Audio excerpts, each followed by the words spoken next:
આજે રાતે અમે ખતરનાક જગ્યાએ રોકાવાના છું અને બહુ બધી મજાઓ કરવાના છું. હેલો ભાવિક અને હાર્દિકભાઈ અને વિક્રમ પણ અહીંયા આવ્યા છું ને અત્યારે હાલ ખાવાનું બને છે. મિત્રો આજ રાતની કેવી સફર આવી છે તમને વિડીયોની અંદર પૂરેપૂરું બતાવીએ. તો મિત્રો વિડીયો પૂરો જોજો, લાઈક કરજો, શેર કરજો અને કોમેન્ટ કરજો. Thank you. તો ગાઈસ આ દેખો ટેન્ટ હાઉસ. અહીંયા ટેન્ટ હાઉસ રેડી કરી નાખ્યો છે. અંદર એક બંદો પડ્યો છે. પીતો તો જગ્યાએ જગ્યા છે લોકો નક્કી નહીં યાર. અને આ દેખો મસ્ત બધી સોલર લાઈટો લગાવી છે. આ બાજુ અત્યારે હાલમાં ખાવાનું બનાવવાનું ચાલુ છે. વિકોજી બનાવી રહ્યા છે.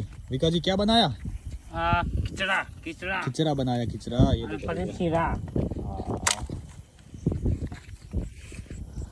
બોલો કોઈ બોલો પેરિટ કરી દીધું. તમે જોઈ લીધું કઈ રીતનું બધું થાય છે.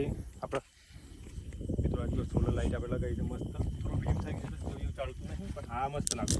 એટલે દેખો આ બાજુનો ભાગ ચાલુ છે બરાબર અને આ જે ભાગ છે ને આ ડીમ જોશો ને કે આ ડીમ જોશો પણ આ બાજુ પબ્લિકની માથે ડેમ કદાચ દેખાય તો ડેમ તો નહીં દેખાય પણ આ આખો ડેમ છે. તો ખતરનાક ડેમ છે. ચોમુક મહાદેવ